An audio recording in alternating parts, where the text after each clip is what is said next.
Bonsoir à tous, je m'appelle Eric Biontoadi. C'est une opportunité pour moi de vous avoir très nombreux à suivre cette émission, une émission qui parle de la République démocratique du Congo. Monsieur Joseph, bonjour, merci beaucoup de nous avoir accordé cette interview. Alors dites-nous un peu qui vous êtes pour tous ces téléspectateurs qui suivent cette émission. Oui, merci beaucoup Eric. Je m'appelle Joseph Kapupa. J'ai été parmi les proches de Tshisekedi. Quand je quitte l'UDPS après la mort du président Tshisekedi, je suis entré au gouvernement de Joseph Kabila sous Bruno Tshibala, où j'étais ministre d'État, ministre de l'économie nationale. À la dernière législature, j'ai été élu député national dans la circonscription de Kazumba. Ma famille politique, le Front commun pour le Congo, n'ayant pas trouvé opportun de participer aux dernières élections parce que nous étions convaincus qu'elles allaient mal tourner. Bon, maintenant, je suis à la réserve de la République. L'IDPS, c'est ce parti qui a combattu le maréchal Mobutu Sese Seko et après le Mobutu soit parti, le l'AFDEL-Veni, Laurent Désiré Kabila a pris le pouvoir en République démocratique du Congo. Ensuite, le pouvoir est passé par Joseph Kabila qui a dirigé ces pays pendant 18 ans et aujourd'hui nous avons le fils Tshisekedi. Qui étaient ces 13 qui ont lancé ce parti politique populaire qui a combattu le maréchal Mobutu Sese Seko? Et parlez-nous un peu comment ces 13 ont évolué, qui sont ceux qui sont partis et qui sont ceux qui sont restés et qui est resté le garant de ces partis politiques pour qu'aujourd'hui l'UDPS puisse prendre le pouvoir? Parmi les 13, je crois me souvenir d'un certain Étienne Tshisekedi Wamulumba, Nalino Joseph Mpandangila, Anaclé Matanda, Kapita Chabani, Lombolona, il y avait Kassala, il y avait Biringani et bien d'autres que ma mémoire a peut-être oublié. Qui sont partis, qui sont restés et qui est resté le garant de ce parti politique? Et parlez-nous un peu de son historique. Il y a eu d'abord des décédés. Je pense à Makanda Mpinga, je pense à Isidore Kanana, qui sont morts alors qu'ils étaient encore à l'UDPS. Parmi les partants, nous avons noté Joseph Ngalula, qui était parti un peu plus tôt. Après, il y a eu Frédéric Kibassa, qui est parti un peu plus tard. Il y a eu Kapita Chaban, qui a dû quitter parce que, ou qui a été contraint de quitter parce qu'il avait adhéré au gouvernement de M. Laurent Désiré Kabila. Il y a eu Birindwa, qui était parti quand il est devenu Premier ministre.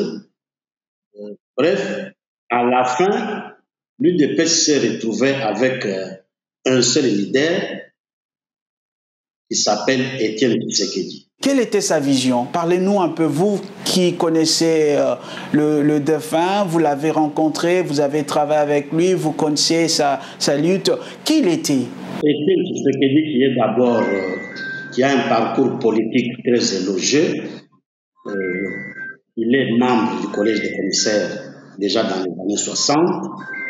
Il est ministre de l'Intérieur sous Mobutu. Il est deuxième vice-président de l'Assemblée, toujours sous Mobutu. 2-3 fois nommé Premier ministre. Ça n'a pas marché parce qu'on ne s'entendait pas. Il était préoccupé, donc Étienne Tshisekedi était préoccupé de voir en République démocratique du Congo naître un État démocratique.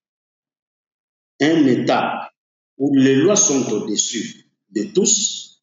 C'est pour ça qu'il insistait sur l'état de droit, il insistait sur la bonne gouvernance, il insistait sur le respect des droits humains, le respect des textes, la Constitution, les lois de la République et les engagements pris.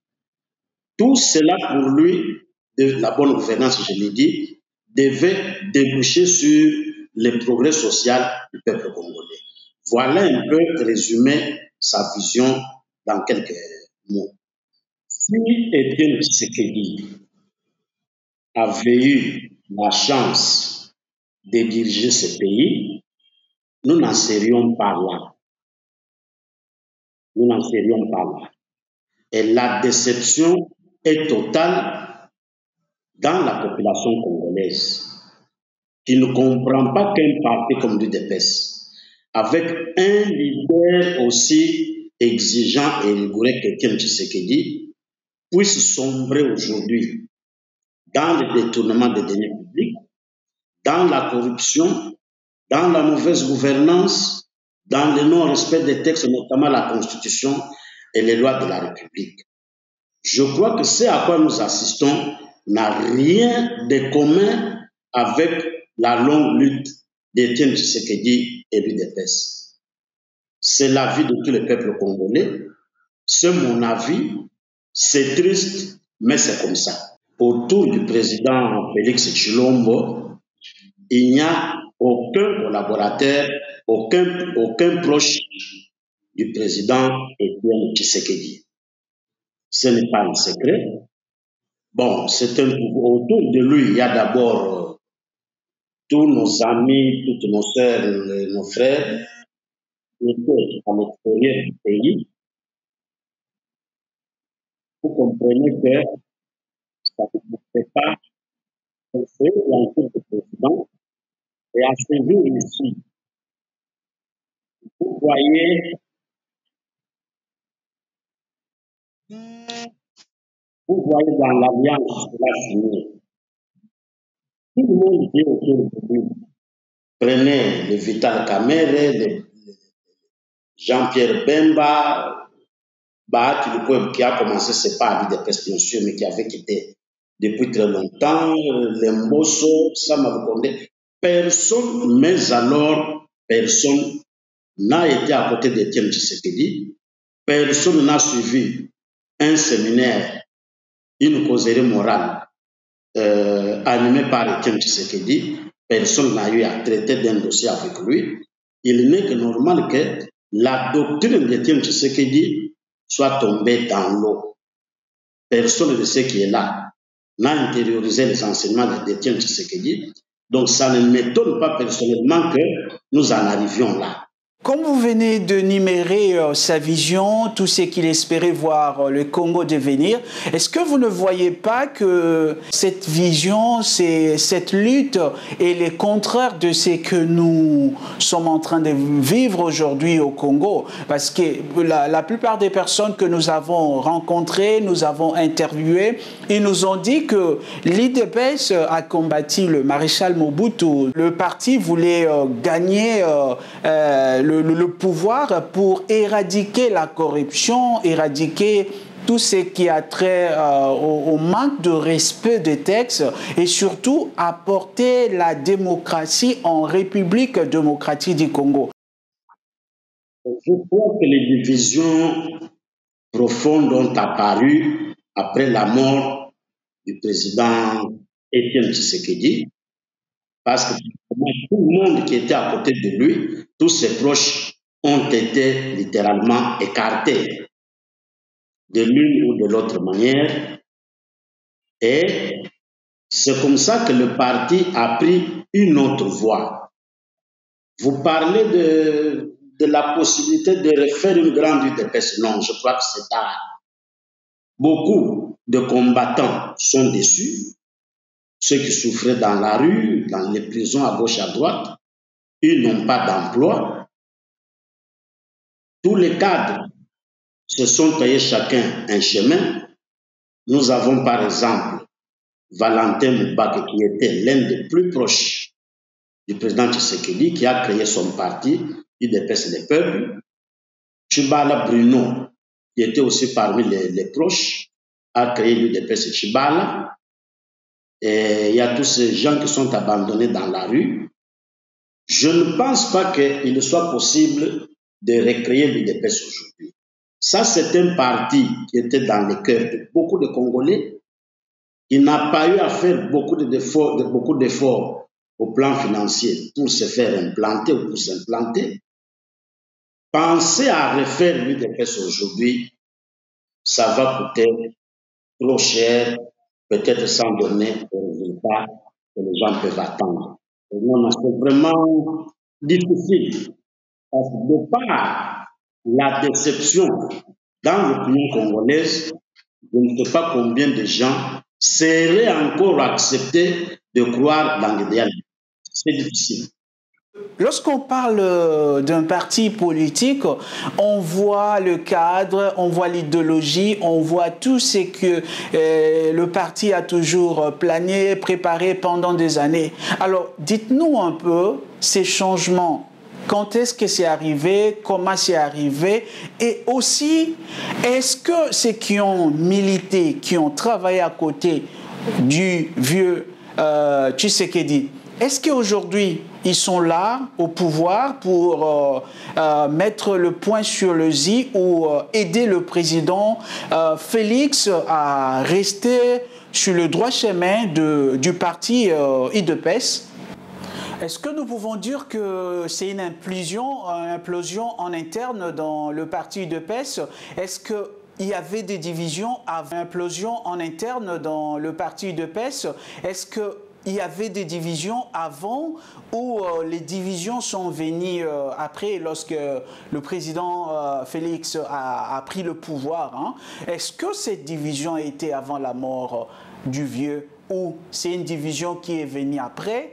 Et si cette division existe-t-elle, comment faire pour que l'UDPS puisse être réunifié, pour qu'on puisse au moins suivre ce que le père a toujours milité pour ces pays, la RDC?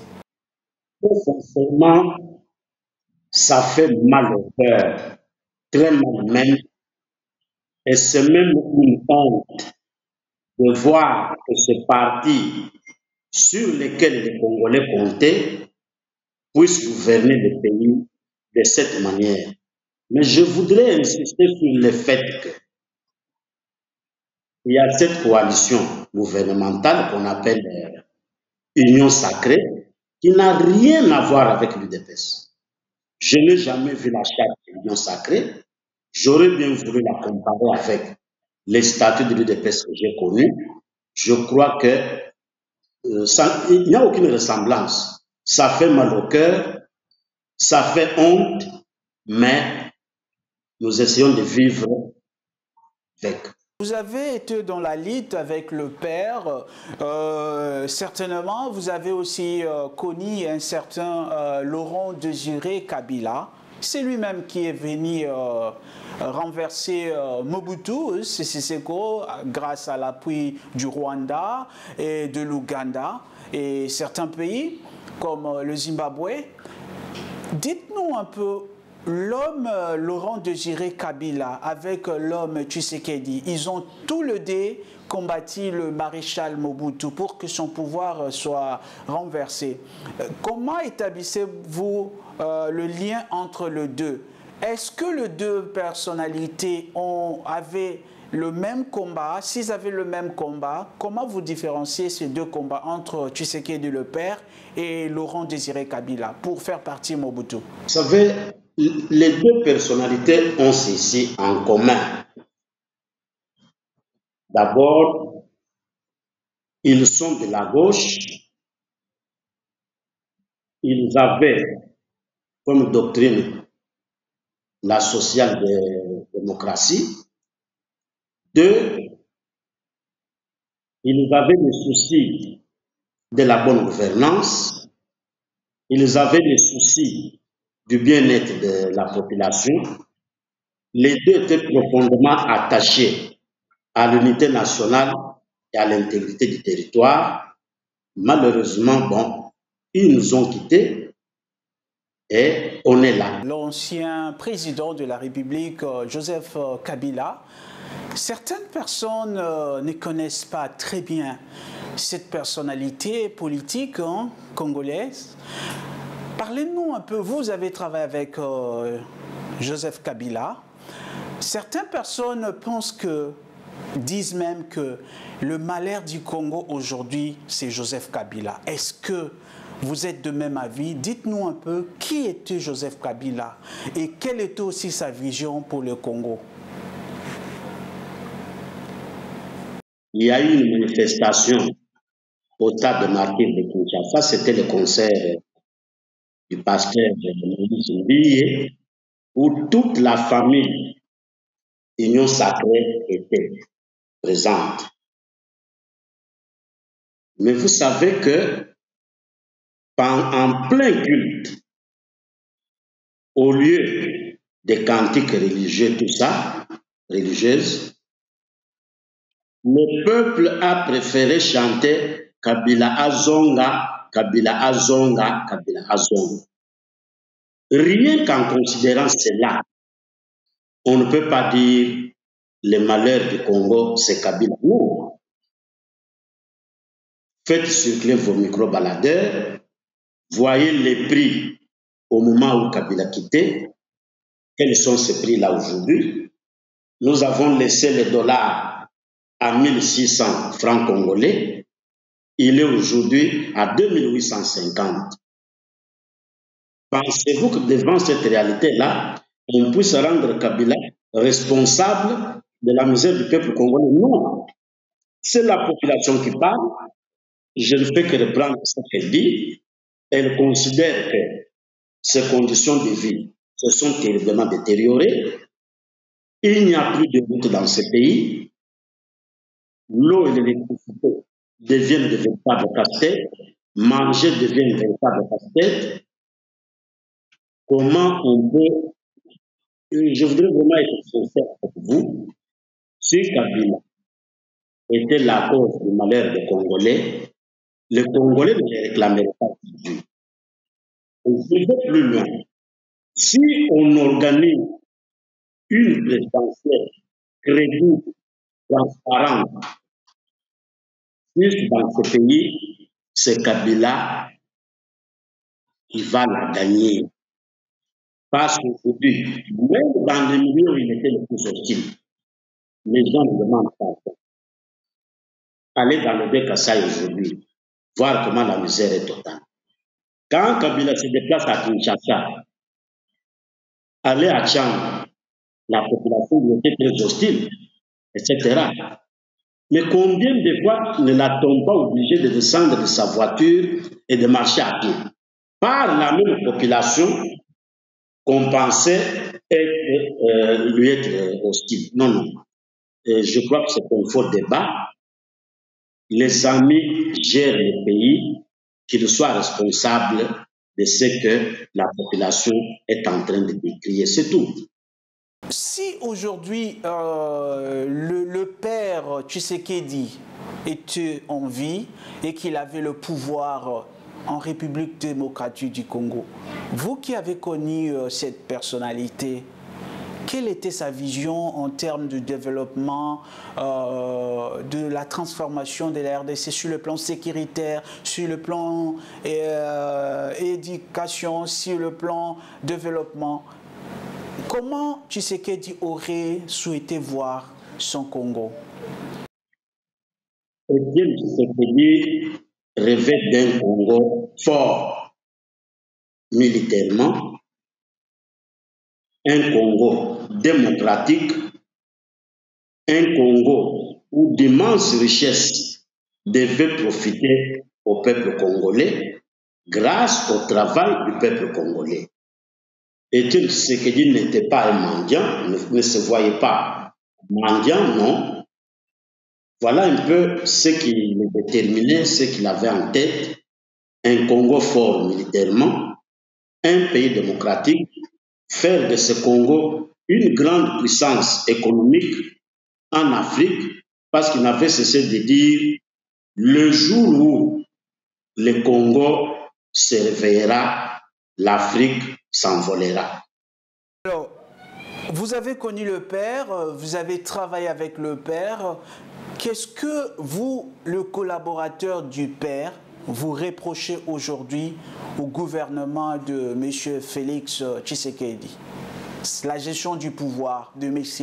Tshisekedi. Qu'est-ce que vous lui reprochez en tant que père et quelles seront vos suggestions ou vos recommandations pour que le Congo puisse retrouver sa justice équitable et pour que le Congo puisse aussi retrouver un pays où la corruption est vraiment bannie? Nous déplorons d'abord le non-respect des textes, à commencer par la Constitution de la République, qui est la loi des lois.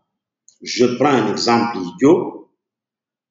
Vous savez ce qui s'est passé avec la création de l'Union sacrée. C'était sur fond de violation de la Constitution. Le Front commun pour le Congo, dont ma famille politique, et les CACH, avait conclu une coalition. C'est constitutionnel. Au cas où le président Tshilombo avait trouvé que ça n'allait pas, on devait entrer dans la cohabitation. C'est constitutionnel. Mais on a préféré acheter des députés pour se construire une nouvelle majorité. On l'a fait à Kinshasa. On l'a fait à l'intérieur du pays. C'est comme ça que le régime Union sacrée s'est retrouvé contrôlant tout. Rien que cet exemple-là fait voir à quel point nos textes ne sont pas respectés. Il y a eu beaucoup de bagarres au sujet de la nomination des juges à la Cour constitutionnelle. Là aussi, on a déploré le non-respect des textes et bien entendu, par la suite, énormément de bavures qui ont fait que nous en sommes là où nous sommes aujourd'hui. Alors, vous êtes parmi ceux qui croient que l'Union sacrée formée par le président Félix Tshisekedi avec deux partis politiques qui l'ont joint comme MLC, ANC, selon vous, c'est eux dans la violation de la Constitution que ces partis ont été créés? Et aussi, une deuxième question, le pays est sur le point de changer la Constitution que nous avons actuellement. Quel est le danger de changer cette constitution pour l'avenir de la RDC? Écoutez, je commence un peu par la Constitution. Je ne sais pas ce qu'on reproche à l'actuelle Constitution. Tout le monde parle de changer la Constitution, mais personne ne vous dit exactement ce qu'il veut changer dans la Constitution. Ça, c'est un. Deux, il y a une procédure pour arriver à changer la Constitution. Il ne faut pas que le pays soit en guerre, il ne faut pas qu'il y ait état d'urgence ou état de siège. Mais maintenant, nous sommes en guerre. Cette guerre n'est pas terminée. On va changer cette Constitution comment? On va la changer comment? Il y a des dispositions verrouillées dans la Constitution. La forme de l'État, le nombre de mandats, et j'en passe. On va encore la durée des mandats. Est-ce qu'ils vont toucher aux dispositions verrouillées? J'entends les amis dire on va changer la Constitution, on va changer la Constitution, mais personne n'a déjà dit qu'est-ce qu'il veut changer, qu'est-ce qu'on veut changer dans la Constitution. C'est comme ça que je considère que, bon, c'est un ballon d'essai, une promesse comme tant d'autres qui ne sont pas tenues, mais il n'y aura pas de changement de Constitution. Voyez-vous un danger si jamais cette Constitution est changée? Quel sera le danger?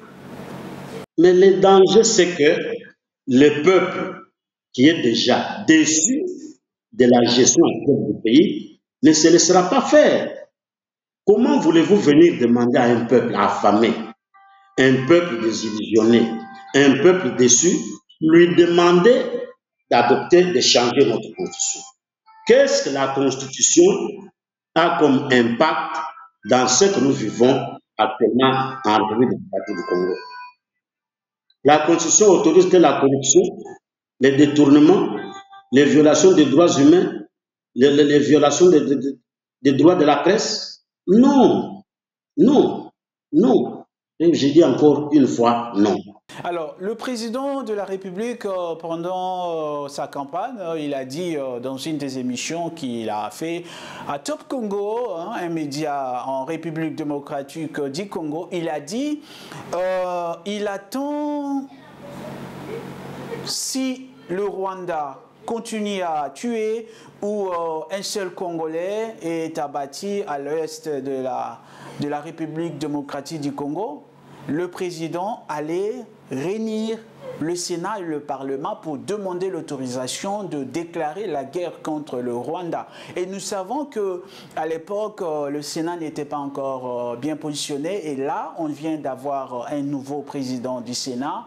Alors, est-ce que vous voyez le président agir pour que la situation de l'insécurité qui persiste à Goma, à l'est de la République démocratique du Congo, à Ituri, puisse trouver vraiment la tranquillité? Est-ce que vous croyez vraiment que les Congos doivent aller en guerre avec le Rwanda pour que la tranquillité puisse venir à l'Est?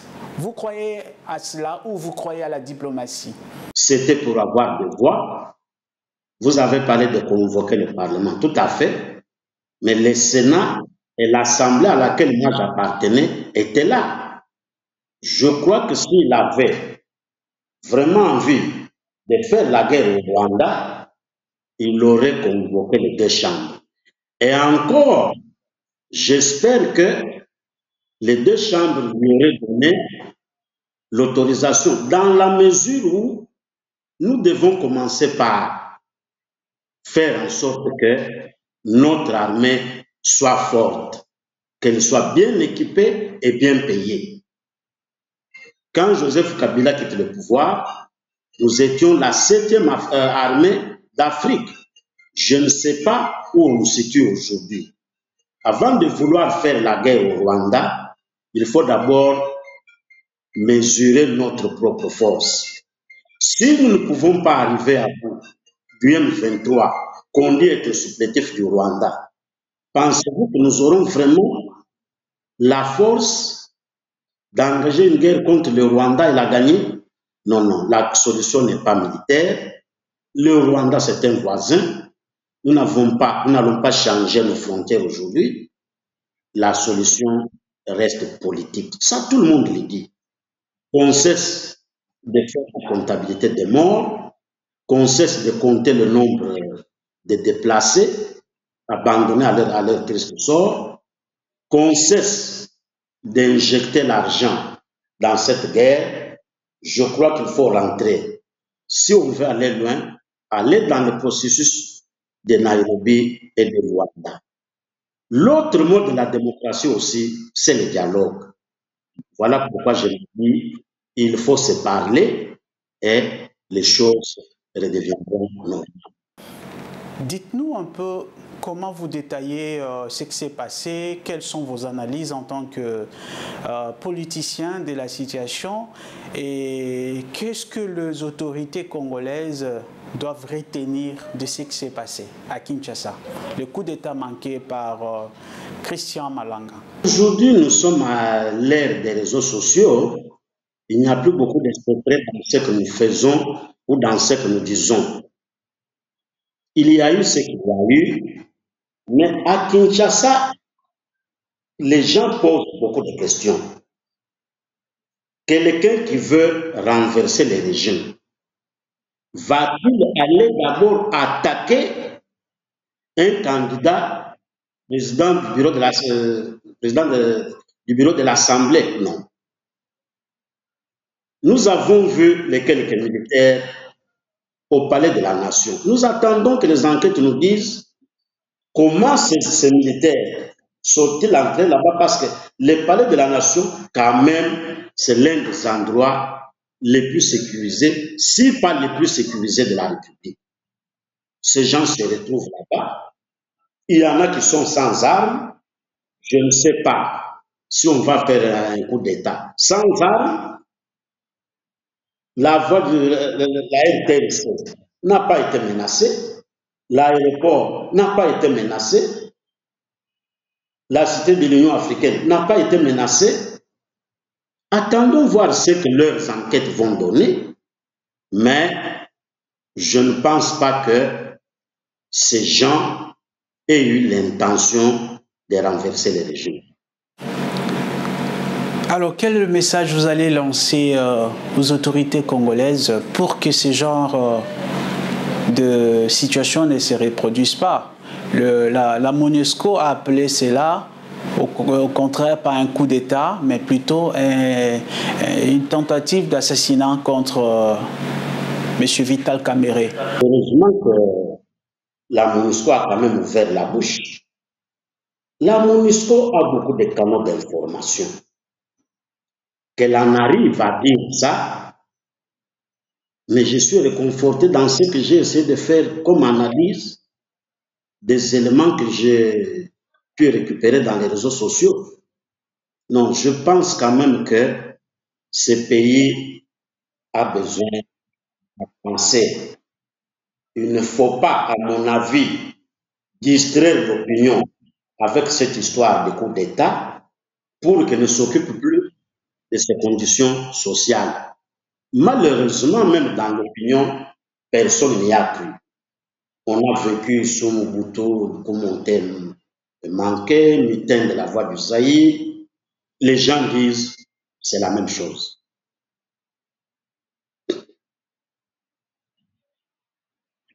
Attendons voir les enquêtes. J'espère que ces gens seront jugés par des tribunaux compétents, sérieux, qu'il n'y aura pas de blagues, afin que la vérité jaillisse. Alors, quel sera votre mot de la fin pour aux autorités congolaises sur la situation politique et surtout le changement de la Constitution? Qu'est-ce que vous allez dire aux autorités congolaises? Je ne veux pas m'improviser conseiller du régime, non, non. Mais je voudrais quand même mettre le gouvernant en garde contre toute tentative de réviser la Constitution, surtout en voulant toucher aux dispositions auxquelles on ne devrait pas toucher, mais aussi de ne pas s'aventurer à revoir cette Constitution alors que le pays est en guerre. Non. Mettons fin à la guerre, lançons-nous sur la voie du développement. Le moment venu, on nous dira qu'est-ce qui ne va pas dans cette Constitution pour la changer. Je vous ai dit tout à l'heure là que tout le monde parle de réviser la Constitution, mais personne jusqu'à présent ne vous dit telle disposition est mauvaise, telle-là doit être révisitée. C'est ça le problème. Merci beaucoup, M. Joseph. Nous espérons vous avoir très souvent pour débattre de la situation de la République démocratique du Congo. C'est moi qui vous remercie pour cette opportunité que vous m'avez offerte. Amis téléspectateurs, vous étiez nombreux à suivre nos échanges avec M. Joseph qui vous a parlé, il nous a tous éclairés sur l'IDPS. Mais aujourd'hui, le parti est beaucoup critiqué par sa gestion, tout ce qui se passe. Nous espérons que cette émission va vous plaire et que vous serez nombreux à nous suivre. Nous aurons l'opportunité de vous présenter la plupart des cofondateurs et les fondateurs de l'IDPS.